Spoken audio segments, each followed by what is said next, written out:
2024 has indeed arrived, and we're off to a blazing hot start because Infinix will be coming out with 3 new phones. It's none other than the Infinix Hot 40 series, and as I said, there will be 3 models to choose from, starting with the Infinix Hot 40i, which will be running on the Unisoc, I believe it's the T616 chipset, and it'll retail for 4,799 pesos for the base model with 128 gigs of storage. Tapos there will be a higher variant with 256 gigs of storage, which will retail for 5,299.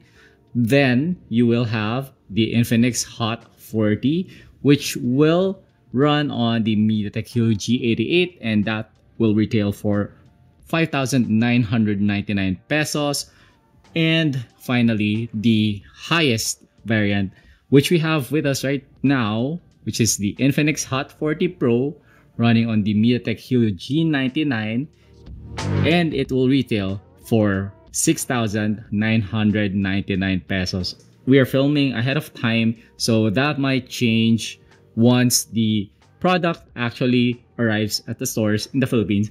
I also want to point out that this is a media kit, and it contains products that Infinix has confirmed that they will not be selling in the Philippines. So without further ado, let's go ahead and check out the Infinix Hot 40 Pro.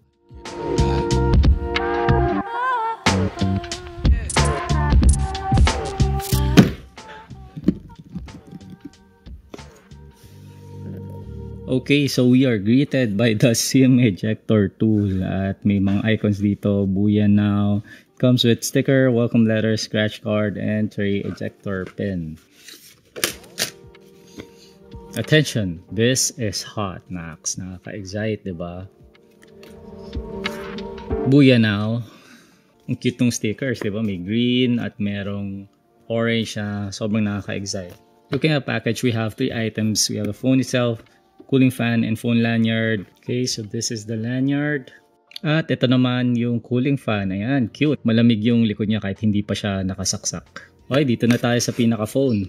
Ang ganda ng packaging, no? So kung fan ka ng Free Fire, definitely this is something that will excite you. Nalagay dito sa likod yung kanyang specs. Helio G99, 108 megapixel portrait camera, 120Hz Full HD plus display, 33 watts fast charge, metamaterial gaming network technology, as well as multifunctional NFC. Meron din itong 32 megapixel selfie camera, and we have 8 gigs of internal memory up to 16 gigs with extended RAM, as well as 256 gigs of internal storage. And mind you, this is a 4G phone. It supports dual nano SIM cards as well as a micro SD expansion card. So tingnan na natin kung ano itsura niya sa loob.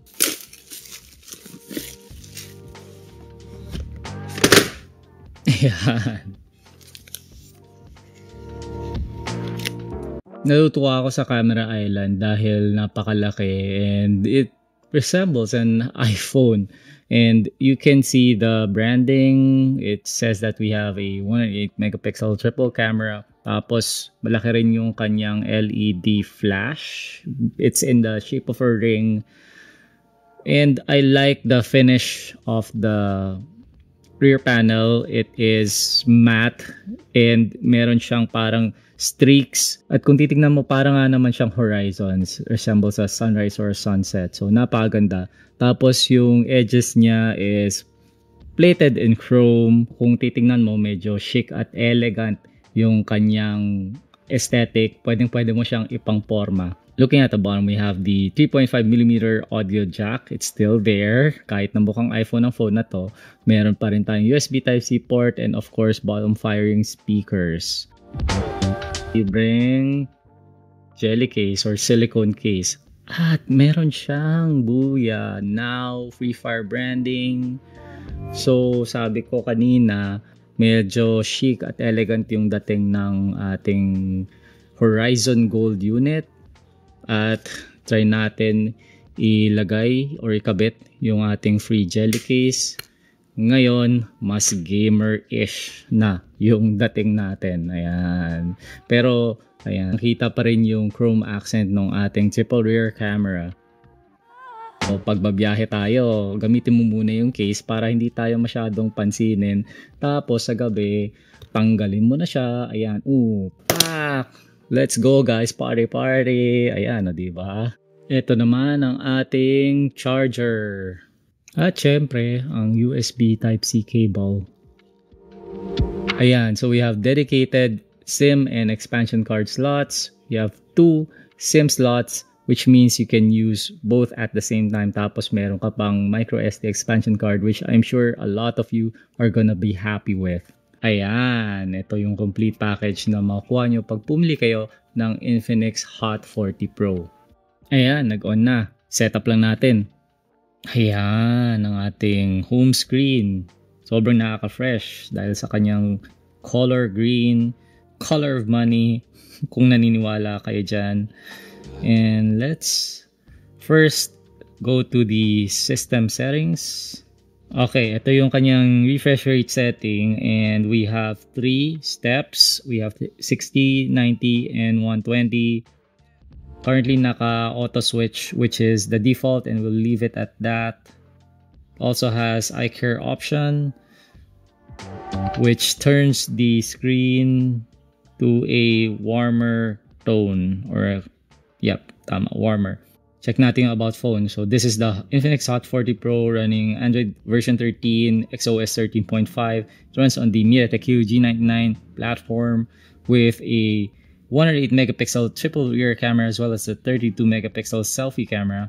We have 8 gigs of built-in memory as well as 26 gigs of internal storage. That's a 5,000 mAh battery as well as a full HD plus display. Ayan, finish na tayo mag-setup at kinonect na rin natin siya sa internet. So far, very smooth ang Helio G99. Pero let's go and play some videos para matest natin yung speakers at yung video playback capabilities nitong phone na to. Looking at this sample video, it doesn't seem to support HDR, but we are able to play up to 1440p in YouTube. Meron ding dual loudspeakers yung Infinix Hot 40 Pro at the usual na narinig natin sa mga phones na may dual speakers, mas malakas yung bottom firing speaker compared dun sa top. Pero unlike other phones na sobrang hina ng top firing speakers, medyo malakas-lakas naman yung top firing speaker ng Infinix Hot 40 Pro. In terms of audio quality, medyo kulang siya sa bass. I mean, alam na natin, di ba? These are just built-in speakers which are there to assist us when you don't have earbud or a headset, which is really the best way to enjoy the audio experience. So let's go ahead and try to play something in Netflix. Looking at the playback specification on Netflix, we do have Widevine L1 support, which is great. It means that we will be able to stream full HD content in Netflix. Yun nga lang, wala siyang ACR capabilities.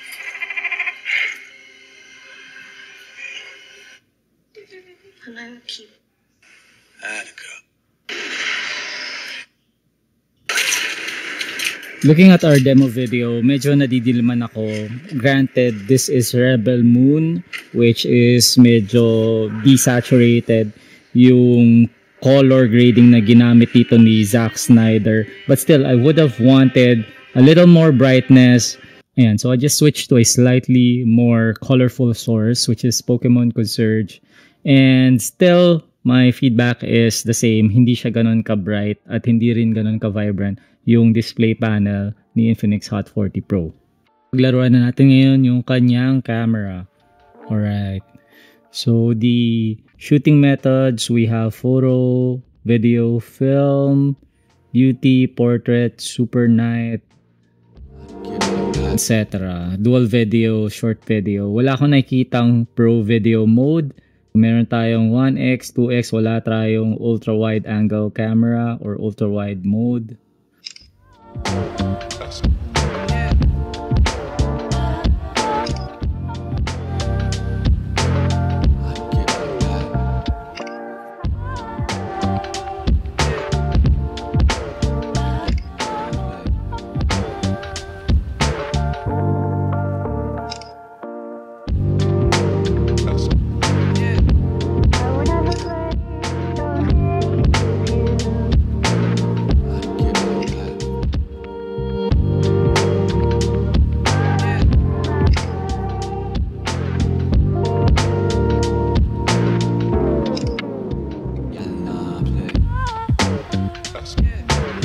Looking at the video capabilities of this phone, it shoots at 1080p 30 fps by default.